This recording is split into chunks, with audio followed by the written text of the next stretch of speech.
Atenção! Começa agora uma teleaula de Ciências do Ensino Fundamental. Você vai assistir a teleaula de número 30.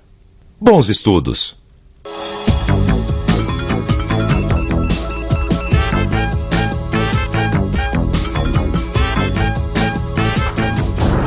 Na nossa última teleaula, você viu que existem diferentes formas de reprodução na natureza.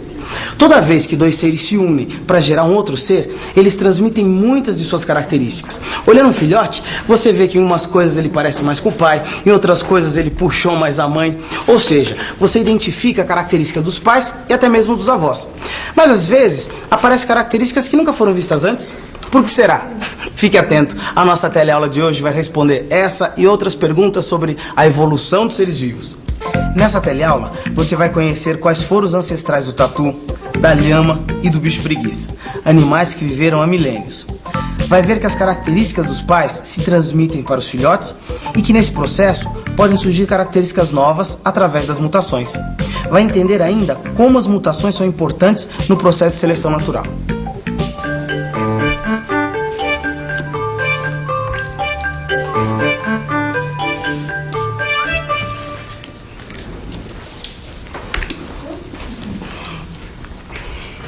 Que bichos mais esquisitos são esses, entendeu? É que eles são animais pré-históricos, Alberto. Mas espera aí. Esse aqui eu conheço, não é o tatu? Não, esse aqui é o tatu. Mas esses desenhos aqui eu uso para os meus alunos fazerem comparação. Eu dou uma foto de um animal que é conhecido e um outro de um animal muito parecido, mas que viveu há milhares de anos. Colocando o desenho lado a lado, assim, a gente pode perceber a semelhança entre eles. Tá vendo? Aqui, ó. Assim, os meus alunos podem conhecer os ancestrais de alguns animais que existem hoje. Bom, o tatu tá aqui. E esse aqui, sem dúvida, deve ser um parente bem antigo dele, né? Esse é o Glyptodon. Ele era bem parecido com os tatus atuais mesmo. Só que tinha o tamanho de um fusca. Nossa, o tamanho de um fusca? Ele vivia no sul do continente, em terras que hoje seriam Argentina. 15 mil anos atrás, né? Esse aqui, ó. Esse aqui parece com a lhama. Ô, Maria, vem cá. Você que já esteve no zoológico. Esse bicho pré-histórico aqui não parece com a lhama? Parece mesmo. Mas sabe que também parece outros bichos? Então esse é o camelo, né? O dromedário é o outro ali. Esse é o camelo que tem duas corcovas, né? O dromedário tem uma só. Agora, quando esses danados, esses bichão ficam bravos, eles cospem pra tudo que é lado. Acerta até em mim. Jura? Né? Já pensou? E do jeito que eles não param de mastigar? As macrauquênias se pareciam muito com as lhamas atuais que vivem nos Andes, só que eram muito maiores, eram do tamanho dos camelos e dromedários.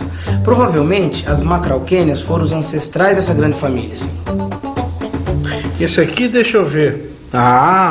Isso é um parente bem longínquo do bicho preguiça, a cara dele, né? São bem parecidos, né? É.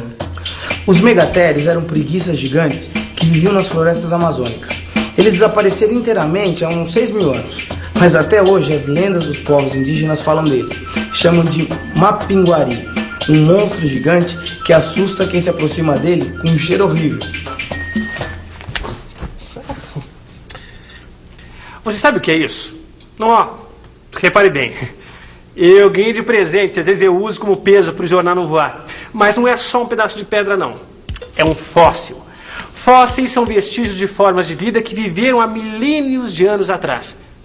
Tá vendo essas marcas aqui, ó?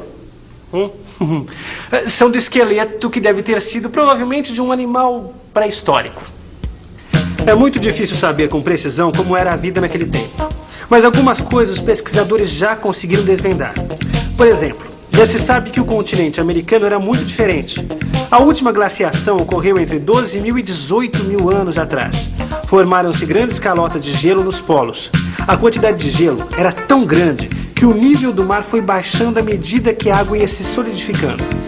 O nível do mar chegou a baixar 100 metros. Além do litoral brasileiro, por exemplo, se modificou muito. No sul da Bahia, por exemplo, a praia ganhou quase 300 quilômetros de areia. A temperatura caiu e diminuíram as chuvas. O clima ficou mais seco. Mas estudando os fósseis, a gente pode ter a ideia de como era a vida naquela época. É como se a gente fizesse uma reconstituição a partir de algumas pistas deixadas pelos antigos habitantes. Reconstituir o passado a partir do estudo dos fósseis é mais ou menos como imaginar como era essa cozinha a partir das marcas que a família que se mudou daqui deixou. Nessa marca aqui, por exemplo, deveria estar uma geladeira. Nessa outra marca, deveria estar o fogão a gás. Olha só a gordura. Nessa outra marca, a coifa de um exaustor. E nessa marca aqui no chão, deveria estar o botijão de gás. Olha essa outra marca aqui na parede. Aqui deveria ficar um quadro pregado na parede. Nessa outra marca, deveria estar uma mesinha com uma televisão em cima. Olha as marcas aqui no tapete. Só pode ser de uma mesa com as cadeiras em volta. Aqui nessa mesa, provavelmente a família fazia suas refeições. Bom, em outras palavras, estudando as marcas deixadas pelos antigos moradores, você pode ter uma boa ideia de como eles viviam. É investigando, supondo, desenvolvendo teorias. É assim que o homem vem fazendo para tentar entender a história da evolução da vida. Ô, Lineu, me diz uma coisa. Como é que um bicho como o megatério pode ser parente do bicho preguiça? Bom, Alberto, para você entender isso, a gente precisa entender melhor a evolução dos seres vivos. Vamos supor o seguinte. Você tem uma plantação de café. Daí você planta metade da área com um tipo de semente resistente à ferrugem. Depois, quando vai plantar o resto, não encontra mais dessa semente. E planta café não resistente à ferrugem. Para o seu azar, dá ferrugem na lavoura da região. O que aconteceu? Bom, eu perco metade da colheita. Só irão sobreviver as plantas resistentes à doença. Na natureza, é mais ou menos a mesma coisa que acontece. Peraí, gente, eu acho que eu entendi. As plantas que sobrevivessem poderiam gerar plantas resistentes à ferrugem, né? Isso. Então, essa é uma seleção feita pelo homem. Mas a gente já viu aqui nas nossas teleaulas que podem nascer indivíduos com características ligeiramente diferentes dos pais. Bom, isso eu já entendi, né?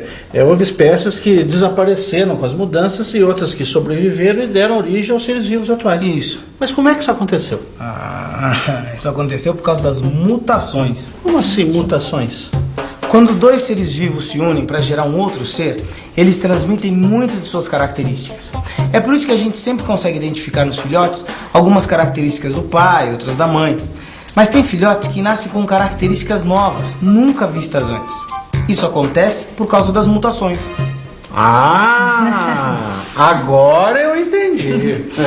Assim, em cada geração, existem indivíduos que apresentam uma combinação das características dos pais e algumas características inteiramente novas. Sim. E daí o homem, que é esperto, aprende com a natureza e acaba desenvolvendo espécies do seu interesse. O homem faz isso há muito tempo já. As lhamas, por exemplo. Os cientistas acreditam que a lhama tenha sido selecionada pelo homem. Os incas, no caso, né? Nossa, então o homem sabe fazer isso desde aquela época? Há estudos que indicam que os incas selecionaram as lhamas a partir do guanaco para transporte de cargas nos Andes. Também teriam desenvolvido a alpaca, selecionando os animais mais peludos para dar mais lã. Tá bom, o homem faz a seleção artificial de acordo com seus interesses, favorecendo as características mais úteis, dependendo do caso. Mas a natureza, como é que é? Bom, aí depende do acaso. Mas a natureza favorece as características que dêem maior chance de sobrevivência aos organismos. É a seleção natural. Não se sabe muito bem porque alguns animais e plantas desapareceram inteiramente no passado. Sabemos apenas que as condições do planeta se modificaram muito ao longo da história da Terra e que algumas espécies não suportaram essas mudanças e desapareceram inteiramente, foram extintas. E quem está garantido? Basta a gente lembrar as recentes alterações que aconteceram aqui, na América do Sul, na era glacial. A temperatura e as chuvas diminuíram muito. Quando ficou mais seco, plantas como os cactos e animais como lagartos e cascavéis foram favorecidos. As caatingas ligavam o Nordeste brasileiro ao Chaco argentino. A floresta amazônica era bem menor do que ela é hoje. Mas depois, no final da glaciação, a caatinga se retraiu e cresceu a mata amazônica. As antas, por exemplo, aumentaram suas populações. Não existem organismos melhores porque os ambientes se modificam e a seleção natural favorece diferentes adaptações a cada momento. A evolução da vida não é um processo fascinante? Vamos então à nossa revisão. E atenção, se liga aí que é a hora da revisão. Nós aprendemos que muitas formas de vida do passado se extinguiram. Vimos que os tatus atuais são parecidos com os gliptodontes, só que estes eram muito maiores. Vimos também que as lhamas são parecidas com as macarauquênias e o bicho preguiça com os megatérios, que desapareceram há 6.000 anos. vimos as mutações, as novas características que surgem de geração a geração e a importância das mutações no processo de seleção natural. Trate de estudar bem a teleaula de hoje, porque na próxima teremos mais informações fantásticas sobre a natureza. Até lá!